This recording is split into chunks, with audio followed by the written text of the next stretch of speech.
Si mundet Shqipëria të hyjë në posedim të gjitha burime natyrore dhe t'i vendos ato në shërbim të qytetarëve të saj? Shqipëria, nga potenciali i pashfrytëzuar drejt një model të drejtësisë. Me malet e virgjër, lumenj të gjallë dhe biodiversitet unik, Shqipëria mbart një arke në thellësi të cilën e kanë parë pak vende në Evropë.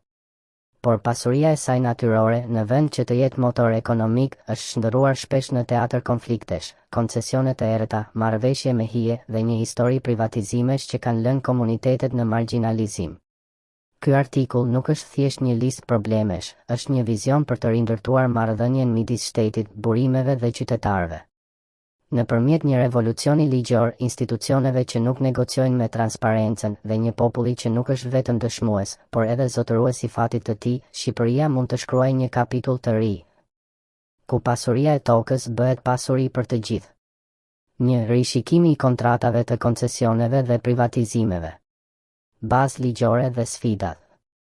Neni 155 i Kushtetutës dhe ligji nr. 125/2013 japin bazën për të anuluar marrëveshjet e palegjitime. Sidoqoftë, mungesa e transparencës dhe arkivimi i dobët i dokumenteve janë pengesa kryesore. Shembull i jashtëm, në Peru, një komision i pavarur rishikoi 200 kontrata minjerash në 2020, duke anuluar 15 prej tyre për shkelje të ligjeve mjedisore. Veprimet e zgjeruara. Komisioni hetimor parlamentar duhet të përfshijë ekspert të jashtëm, jurist ndërkombëtar, auditor dhe të ketë akses të pakufizuar në arkivat shtetërore dhe të kompanive. Rinegocimi i kontratave. PS, kontrata për hidrocentralet në Vjosa mund të rishikohet për të siguruar që 20 e të ardhurave i kthehen komunave lokale.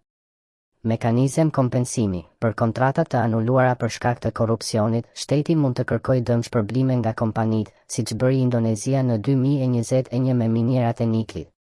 2. Nacionalizimi i pasurive strategjike, mësimet nga bota. Modelet e suksesshme. Norvegjia, shteti zotëron 67 të equinor, kompania e naftës, duke siguruar që 99 e të ardhurave të investohen në fondin sovran.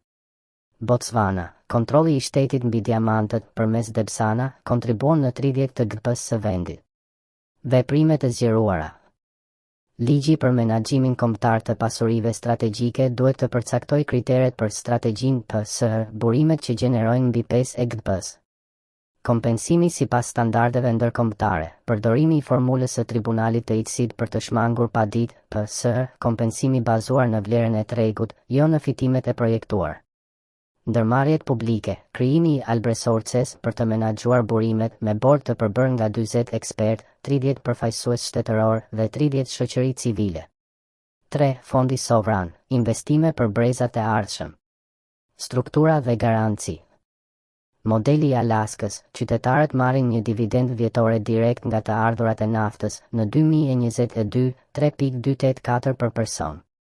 Kujdes ndaj mallit të ndjell, fondi duhet të investojë maksimumi 50 në aktive jashtë vendit, si fondi sovran i Norvegjisë, për të shmangur inflacionin lokal. Veprimet e zgjeruara.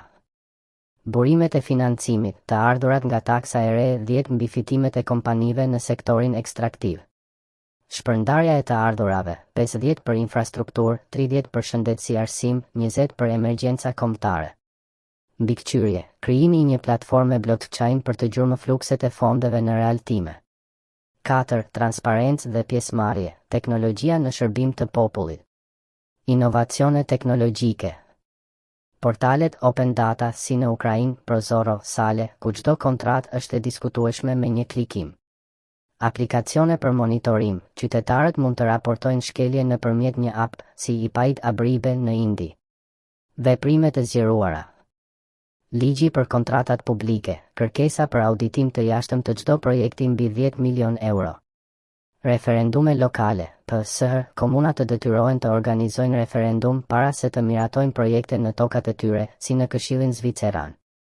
5. Edukimi dhe mbrojtja e aktivistëve. Strategjitë.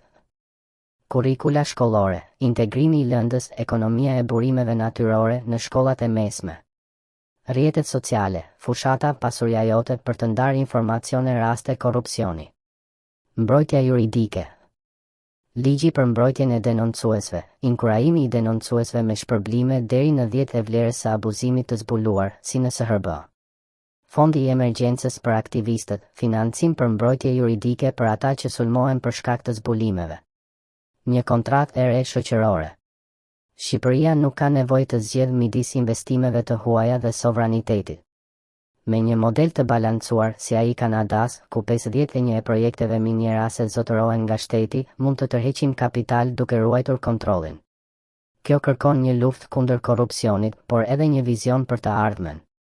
Siç thot një proverb norvegjes, nuk trashëgojmë pasurinë nga prindërit, por e huazojmë nga fëmijët.